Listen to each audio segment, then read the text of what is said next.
গোটা পৃথিবীর প্রধান কয়েকজন বিজ্ঞানী 10জন বিজ্ঞানীদের সৃষ্টিকর্তার বিশ্বের সম্পর্কে আলোচনা করব।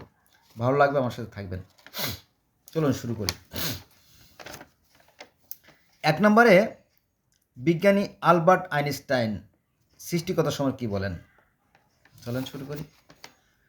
বিজ্ঞানী আলবার্ট আইনস্টাইন বলেন, যতই আমি বিজ্ঞান পড়ি ততই আমার ঈশ্বরের প্রতি বিশ্বাস বাড়তেই থাকে। যতই আমি বিজ্ঞান পড়ি ততই আমার ঈশ্বরের প্রতি, অর্থাৎ সৃষ্টিকর্তার প্রতি, আল্লাহর প্রতি আমার বিশ্বাস বাড়তেই থাকে। কার কথা? বিজ্ঞানী আইনস্টাইন। আমি শুধু এটুকুই জানতে চাই, বিজ্ঞানী আইনস্টাইন বলতেছে, আমি শুধু এটুকুই জানতে চাই যে ঈশ্বর কিভাবে এই পৃথিবী সৃষ্টি করেছেন। বিজ্ঞানীদের খুব কৌতূহলী, তো তার একটা প্রশ্ন যে কিভাবে সৃষ্টি করলেন এটাই, এই কৌতূহল থেকে তিনি আজ বিজ্ঞানী। আচ্ছা, এবার আসেন 2 নম্বরে একজন বিজ্ঞানী, সেটা হচ্ছে ম্যাক্স বোম নামে একজন বিজ্ঞানী। তিনি বলেন যে ব্যক্তি বলে বিজ্ঞান মানুষকে নাস্তিক বানিয়ে দেয় সে মূর্খ।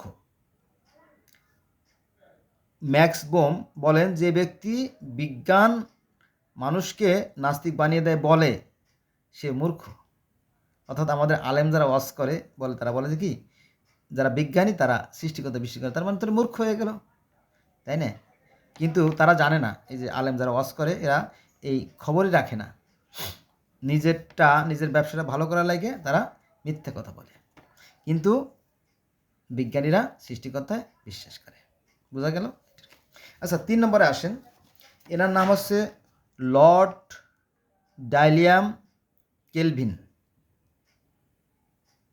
লর্ড ডাইলিয়াম কেলভিন ইনি সৃষ্টিকর্তা সম্বন্ধে বলেন যে, কেউ যদি বিজ্ঞানকে খুব গভীরভাবে বিজ্ঞান চর্চা করে,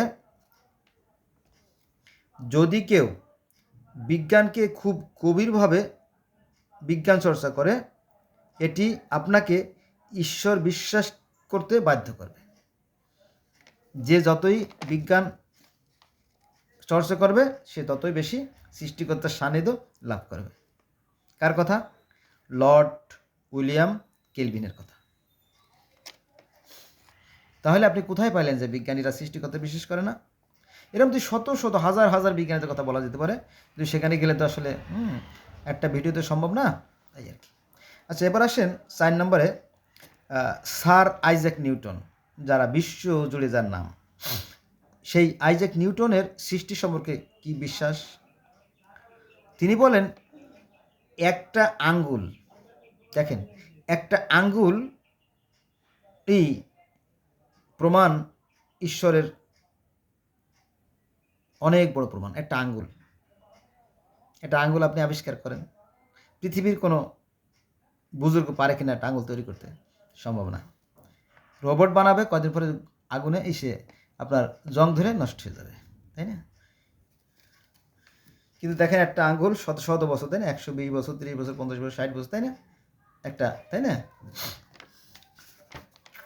যাক, ওটা নিয়ে আলোচনা করব না। তাহলে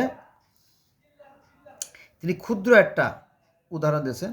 এটা হতে পারে দেহের একটা কোষ, তাই না? অথবা একটা আঙ্গুল, অথবা একটা চুল, অথবা একটা পশম, তাই না? এরভাবে উদাহরণ দিতে পারে। তো এটা কিন্তু গভীর জ্ঞানের বিষয় আর কি, যদি কেউ বুঝে থাকেন। আচ্ছা, 5 নম্বরে বলি ম্যাক্স প্ল্যাঙ্ক। ইনি একজন বিজ্ঞানী। ম্যাক্স প্ল্যাঙ্ক বলেন, বিজ্ঞান এবং ধর্ম নিবিড় সম্পর্ক বিদ্যমান। এবার আসেন 6 নম্বরে, উনি হচ্ছে মিশিও কাকু। নাম কি? মিশিও কাকু, একজন বিজ্ঞানী। তিনি বলেন, আমরা এমন এক গৃহে বসবাস করি, আমরা এমন এক গ্রহে বসবাস করি যা বুদ্ধিমান সত্তা দ্বারা সৃষ্ট। বিজ্ঞানের বলে থাকে যে এই যে বিশ্ব ব্রহ্মাণ্ড সুশৃঙ্খল ও সুনিয়ন্ত্রিতভাবে পরিচালিত হচ্ছে, নিঃসন্দেহের বছরে একটা শক্তি আছে। সেই শক্তিকে পৃথিবীর বিভিন্ন মানুষ বিভিন্ন নামে ডাকে। বিজ্ঞানীরা সৃষ্টিকর্তা অস্বীকার করে না, তবে 2-1 জন অসুস্থ আছে, তারা হয়তো ভিন্ন মত পোষণ করতেও পারে। যেমন আমাদের মধ্যে ধর্ম নিয়ে কত মতভেদ, তাই না? বিজ্ঞানের মতভেদ থাকতেই পারে, তাই না? কিন্তু সেটা তো বড় কথা নয়, তাই না? বাস্তবে আসতে হবে। আচ্ছা, এবার আসেন 7 নম্বরে। ওনার নাম হচ্ছে টেসলা। নিকোলার টেসলা নামে একজন বিজ্ঞানী। তিনি বলেন যে মেন্টাল পাওয়ার ঈশ্বর আমাদের উপহার দিয়েছেন,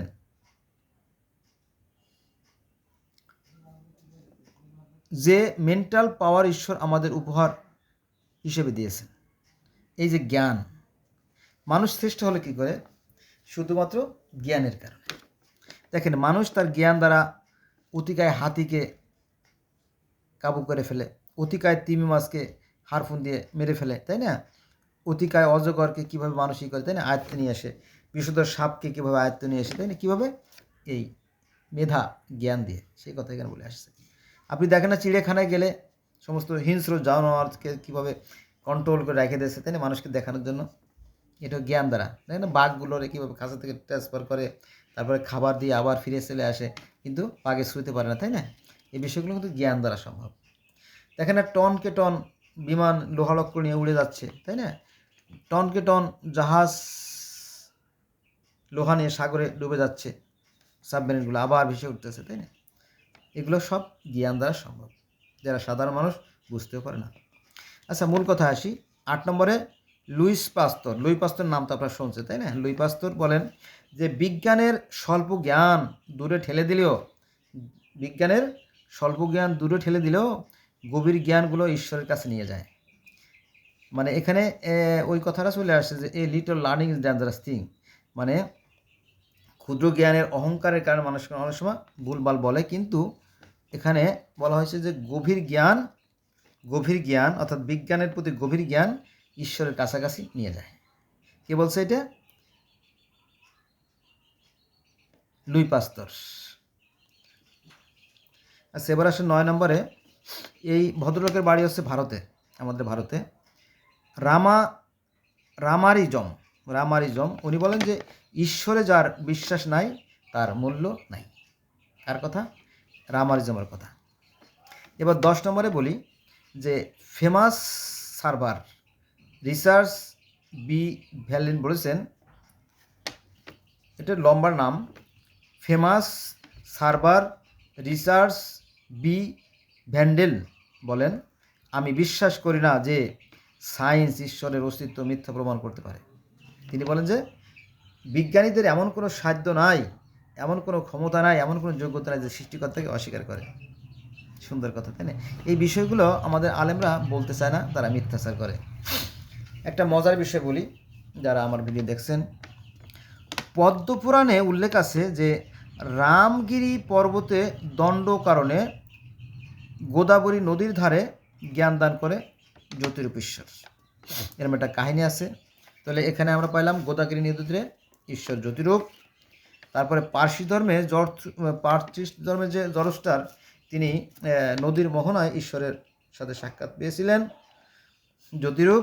আমাদের নবী মুহাম্মদ সাল্লাল্লাহু আলাইহি ওয়াসাল্লাম স্বর্গে গেছিলেন সেই মিরাজে, সেখানেও দেখলেন ঈশ্বর জ্যোতিমুখ। তারপরে নারদ মুনি মন্দাকিনী নদীর তর ধ্যান সাধনা করতেছিলেন, তখন ঈশ্বর জ্যোতিরূপ এসে তার সাথে দেখা দেয়, সেটাও জ্যোতিরূপ। তারপরে অর্জুন, অর্থাৎ কুরুক্ষেত্র যুদ্ধে অর্জুন শ্রীকৃষ্ণ বলেছিল যে আমি ঈশ্বরের রূপ দেখতে চাই, তখন দেখলো যে সহস্র সূর্যের ন্যায় এক জ্যোতি, সেটাও জ্যোতিরূপ। হ্যাঁ, তারপরে ভারতবর্ষে যে দুইজন ব্যক্তি রাম এবং শ্রীকৃষ্ণ, তার মধ্যে রামের পিতা দশরথ অগ্নিতে যজ্ঞ করতেছিলেন, তখন সেখান থেকে আর একটা আলো, একটা জ্যোতি বের হয়ে তার সাথে দেখা দেয়, সেটা হচ্ছে জ্যোতিরূপ। তারপরে এই তো সেই কুরুক্ষেত্রের যুদ্ধে অর্জুন বলছিল শ্রীকৃষ্ণ যে আমি ঈশ্বরের রূপ দেখতে চাই, তখন দেখলো যে সহস্র সূর্যের ন্যায় এক রূপ, সেটাও জ্যোতিরূপ। আর আমাদের কোরআন শরীফের সূরা নূরের 25 নম্বর আয়াতে ঈশ্বরেরও জ্যোতিরূপ। তার মানে কি? All are equal, there is no difference. So I shall request my friend, please above my request, let's go from today, we shall never call for the religion. আমরা আজ থেকে আর ধর্ম নিয়ে বাড়াবাড়ি করবো না। আমাদের একজনই মাত্র সৃষ্টিকর্তা। আমরা ভালো কাজ করব। কারণ কি জানেন, ভালো কাজ কেন করব? কারণ ভালো কাজের ফল কখনোই খারাপ হতে পারে না। আর খারাপ কাজের ফল কখনোই ভালো হতে পারে না। Thanks a lot for watching my video.